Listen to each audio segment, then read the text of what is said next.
এই 24-এর বিপ্লবের পরে নতুন করে যে দেশ স্বাধীন হইল, সেই স্বাধীনতা কারা উপভোগ করছে, ইজারাটা কার হাতে দিয়েছেন জানতে চাই। রংপুরে হিজবুত তওহীদের উপর পরিকল্পিত সন্ত্রাসী হামলা, ভাঙচুর ও অগ্নিসংযোগের প্রতিবাদে আজকে ঢাকা মহানগর হিজবুত তওহীদ কর্তৃক জাতীয় প্রেস ক্লাবের সামনে এই বিশাল মানববন্ধন ও বিক্ষোভ মিছিল অনুষ্ঠিত হচ্ছে।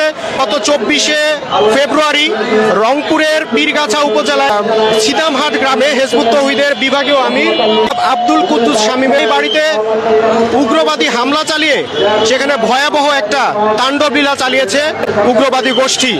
ইতোমধ্যে আপনারা মিডিয়াতে দেখেছেন সেই উগ্রবাদী হামলায় হিজবুত তওহীদের ওখানে 6টি বাড়ি আগুন দিয়ে জ্বালিয়ে দেওয়া হয়েছে। হিজবুত তওহীদের অন্তত 20 জন সদস্যকে আহত করা হয়েছে, কারো হাত ভেঙে দেওয়া হয়েছে, কারো রক কেটে ফেলা হয়েছে, পাও ভেঙে দেওয়া হয়েছে, তাদের উপর নৃশংস বর্বরতা চালানো হয়েছে। এই হামলায় সম্পৃক্ত ছিল স্থানীয় জামায়াত ইসলামীর নেতাকর্মী, এমনটাই বিভিন্ন গণমাধ্যমের খবরে কিন্তু উঠে এসেছে। তো সেই হামলার বিচারের দাবিতে, আসামিদের গ্রেপ্তারের দাবিতে আজকে হিজবুত তওহীদ আজকের এই বিশাল বিক্ষোভ সমাবেশের আয়োজন করেছে। এখন এখানে হিজবুত তওহীদের নেতৃবৃন্দ তারা বক্তব্য রাখছেন, আমরা সরাসরি চলে যাচ্ছি তাদের বক্তব্য। আপনারা জানেন হিজবুত তওহীদের 30 বছর বয়সে হিজবুত তওহীদ একটা অন্যায় কিন্তু করে নাই, তাহলে কেন আমাদের সাথে অন্যায় করা হচ্ছে এই বিষয়ে আমি জবাব চাই। হিজবুত তওহীদ অন্যায় করে নাই, হিজবুত তওহীদ ধর্ম ব্যবসা করে না, হিজবুত তওহীদ জঙ্গিবাদকে প্রশ্রয় দেয় না। আপনারা উগ্রবাদী, আপনারা ধর্ম ব্যবসায়ী, আপনারা জঙ্গিবাদী গোষ্ঠী। তবে মনে রাখেন, এই দিন না আরো দিন আছে, সেই দিন কিন্তু পালানোর রাস্তা খুঁজে পাবে না। বাংলার সত্যনিষ্ঠ জনগণ যখন মাঠে নামবে তখন পালানোর রাস্তা খুঁজে পাবেন না। আল্লাহ রাসূলের উপর হামলা করেছিলেন আবু জাহেল।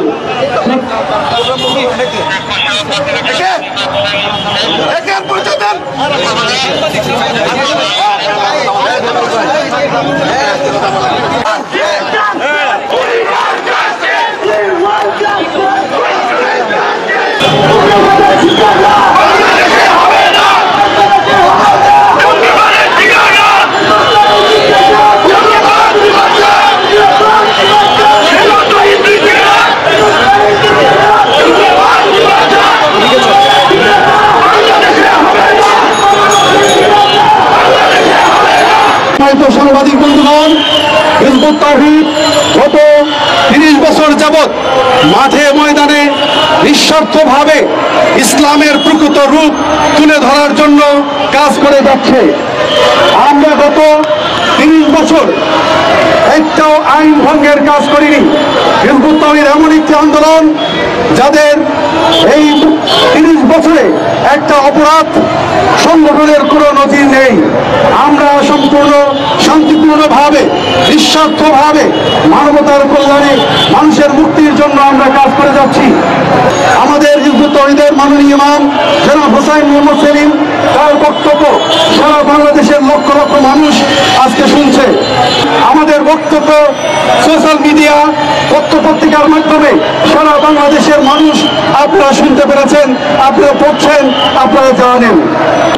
গত 30 বছরে হিজবুত তওহীদ কারোর উপরে একটা হামলা করে নাই, কারোর উপরে একটা আক্রমণ করে নাই। কিন্তু দুঃখজনক ব্যাপার হচ্ছে, রংপুরের পীরগাছায় সেখানে আব্দুল কুদ্দুস শামীম, যিনি রংপুর বিভাগীয় সভাপতি হিসেবে দায়িত্বভার গ্রহণ করার পরে এলাকার লোকজনদেরকে নিয়ে একটা প্রীতি ভোজের আয়োজন করেছিলেন। সেই আয়োজনের পূর্বেই স্থানীয় যারা উগ্রবাদী, যারা ধর্মকে নিয়ে অপরাধনীতি করে, যারা ধর্মকে নিয়ে স্বার্থ হাসিল করার চেষ্টা করে, সেই সিঁড়িটা আমাদের এই আব্দুল কুদ্দুস শামীমের বাড়িতে হামলা চালায়। সেখানে আমাদের আরো প্রতিবেশী প্রায় 40টি বাড়ির উপরে হামলা চালিয়ে লুটপাট করে আগুন দিয়ে ভস্ম করে দেয়। সেখানে এই ঘটনায় কিভাবে সৃষ্টি হয়েছে, মিথ্যা প্রচারণা চালিয়ে অপরাধী গোষ্ঠীরা সাধারণ মানুষের, যারা সাধারণ মুসলমান, তাদেরকে একটা ভুল মেসেজ, মিথ্যা তথ্য, মিথ্যা কথা দিয়ে তাদেরকে উস্কানি দিয়েছে। তারা বলেছে হিজবুত তাওহীদ এরা আল্লাহ রাসূলকে মানে না। এই ধরনের মিথ্যা কথা বলে সাধারণ মানুষকে উস্কানি দিয়ে একটা মব সৃষ্টি করে আমাদের বাড়িঘরের উপরে হামলা চালিয়েছে। সেখানে তারা ব্যানার টাঙিয়েছে তৌহিদি জনতা, মুসলিম তৌহিদি জনতা, কিন্তু তারা যদি তাদের ব্যানার দিত তাহলে একটা লোকও তারা কিন্তু পেত না। যখন আমাদের বাড়িঘরের উপরে হামলা চালিয়েছে আমরা প্রশাসনকে আমরা বারবার জানিয়েছি, সেনাবাহিনীকে আমরা জানিয়েছি, আইন শৃঙ্খলা রক্ষাকারী বাহিনীকে আমরা জানিয়েছি, তাদেরকে আমরা বলেছি যে আমাদের বাড়ি ঘরের উপরে হামলা চালানো হচ্ছে, আপনারা আসুন। তারা 2 ঘন্টা পরে এসেছে। 2 ঘন্টা পরে আসার পরে সেনাবাহিনীর উপস্থিতিতেই আমাদের বাড়ি ঘরে হামলা চালিয়েছে। সেনাবাহিনীর উপস্থিতিতেই আমাদের বাড়িগুলোতে আগুন দিয়েছে। সেনাবাহিনীর উপস্থিতিতেই আমাদের ভাই বোনদের হাত পায়ে রক কেটে দিয়েছে। সেনাবাহিনীর উপস্থিতিতেই আমাদের বয় বৃদ্ধ যারা সদস্য ছিলেন তাদেরকে পিটিয়ে হাড়গোড় ভেঙে দিয়েছে। সম্মানিত সাংবাদিক বন্ধুগণ, সেখানে আমাদের উপরে যখন হামলা চালিয়েছে প্রশাসন কার্যকরী কোনো পদক্ষেপ গ্রহণ করেনি। আমাদের উপরে এই হামলার পরে আমরা প্রশাসনের কাছে আবারও দ্বারস্থ হয়েছি। আমাদের পক্ষ থেকে আমরা মামলা দায়ের করেছি। সেখানের স্থানীয় জামাতের নেতৃবৃন্দ এই হামলার সাথে জড়িত ছিল। এই ঘটনার সেই মামলার যে 1 নম্বর আসামি, আমরা গতকালকে সংবাদ পেয়েছি 1 নম্বর আসামির নেতৃত্বে তারা ইউনোর কাছে গিয়ে ইউনোকে হুমকি দামকি দিয়েছে, যেটা মিডিয়াতে এসেছে। এই যে সন্ত্রাসী যারা প্রশাসনকে হুমকি দেয়, যারা সাধারণ মানুষকে হুমকি দেয়, তারা মানুষের জীবনকে হাইজ্যাক করে লুট করে যারা নিরাপদ মানুষের উপরে হামলা চালায় তারা কখনোই বাংলাদেশের দেশপ্রেমিক নাগরিক হতে পারে না। তাদের এই তাণ্ডব বাংলাদেশকে একটা ইরাক, সিরিয়া, আফগানিস্তানের দিকে নিয়ে যেতে পারে। আমি বাংলাদেশের অন্তর্বর্তীকালীন সরকারের দৃষ্টি আকর্ষণ করে বলবো, এই ধরনের উগ্রতা, এই ধরনের সন্ত্রাসী কর্মকাণ্ড বাংলাদেশ সম্পর্কে আন্তর্জাতিক মহলে একটা ভুল মেসেজ যাবে, একটা নেগেটিভ আইডিয়া স্প্রেড করবে। আপনারা এই ধরনের উগ্রবাদী কর্মকাণ্ডের বিরুদ্ধে যথাযথ পদক্ষেপ গ্রহণ করুন, না হলে বাংলাদেশকে তারা একটা জঙ্গিবাদী রাষ্ট্র পরিণত করার চেষ্টা করবে, একটা উগ্রবাদী রাষ্ট্র পরিণত করার চেষ্টা করবে। আমরা বাংলাদেশকে কখনোই উগ্রবাদী রাষ্ট্র পরিণত করতে দেব না।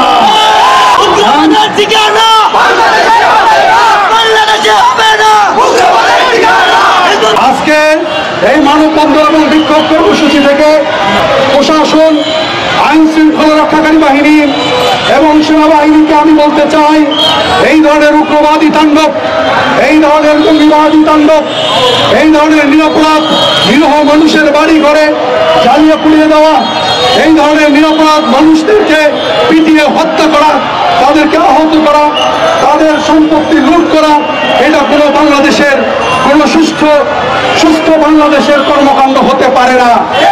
প্রশাসনের সামনে থেকে আমাদের গবাদি পশু, আমাদের গোয়াল থেকে এই ধরনের আসামিরা, এই ধরনের উগ্রবাদী কর্মকাণ্ডরা তারা লুটপাট চালিয়েছে।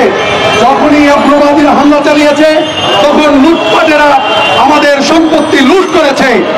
আমাদের ওইখানে কতগুলো মোটরসাইকেল ছিল, সেই মোটরসাইকেলগুলো আগুন দিয়ে জ্বালিয়ে দিয়েছে।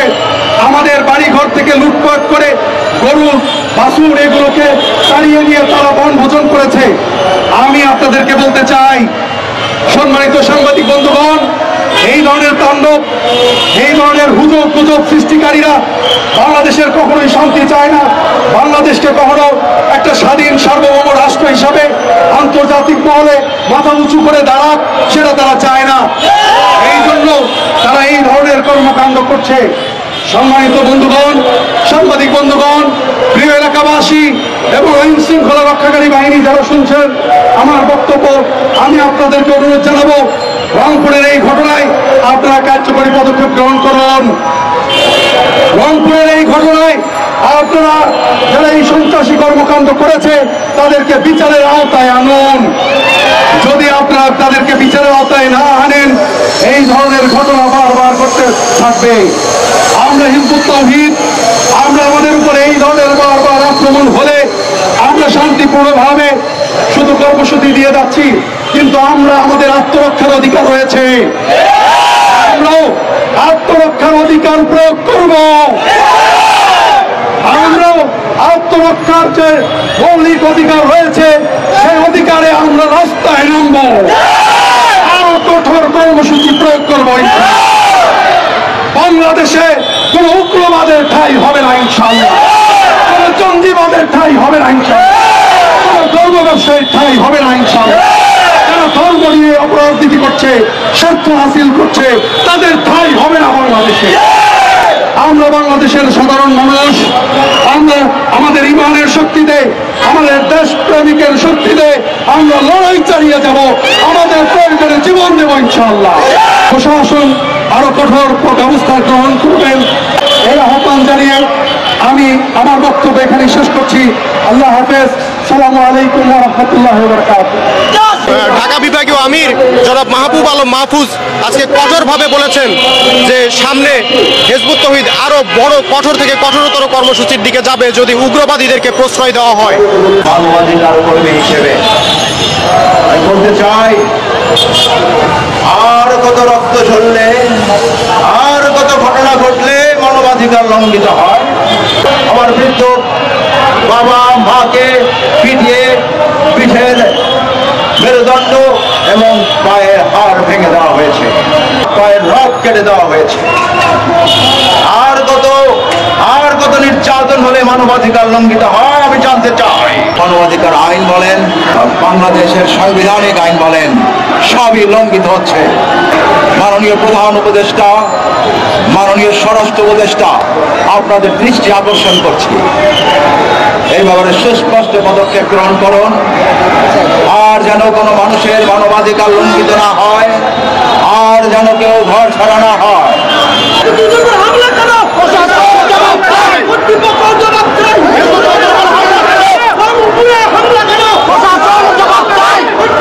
আক্রমণকারীদের মধ্যে আমরা জেনেছি কয়েকজন স্থানীয় জামাতের নেতৃবৃন্দ রয়েছে।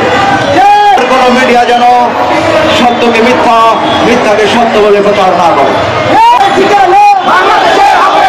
তৌহিদি জনতার নামে ডাকাতি করে, এ কেমন ডাকাতি?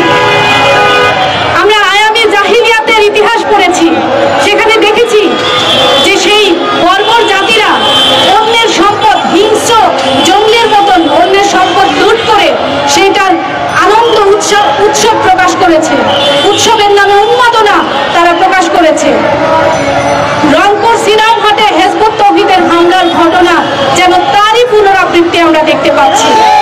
তারা আমাদের ভাই বোনদের বসতবাড়ি সমস্ত কিছু জ্বালিয়ে পুড়িয়ে লুটপাট করে তাদের পশুগুলোকে ডাকাতি করে নিয়ে সেগুলোকে জবাই করে উৎসব উদযাপন করেছে, উৎসবের নামে উন্মাদনা প্রকাশ করেছে।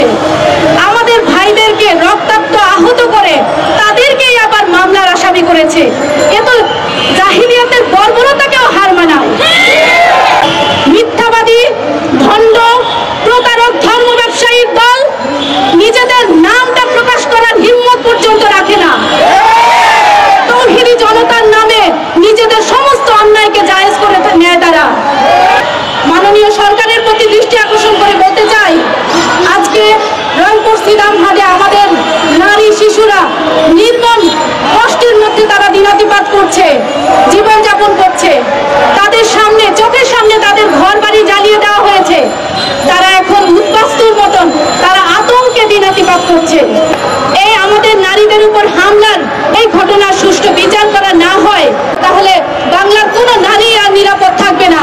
রাষ্ট্র কর্তৃপক্ষকে এই ঘটনার সঠিক তদন্ত এবং বিচারের দাবি জানিয়ে আমি আমার বক্তব্য শেষ করছি। আল্লাহ হাফেজ। আসসালামু আলাইকুম ওয়া রাহমাতুল্লাহি ওয়া বারাকাতুহু।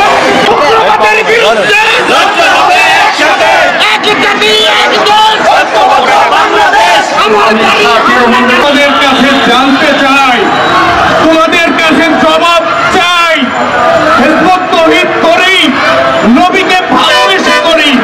যেদিন হিজবুত তৌহিদে যোগ দিয়েছি, বিশ্ব নবীর আদর্শ প্রতিষ্ঠা করার শপথ নিয়ে হিজবুত তৌহিদে যোগ দিয়েছি। আমরা আমাদের কোন নেতা কবে কোন বক্তব্যে আল্লাহর নবীকে কটূক্তি করেছে আমাদেরকে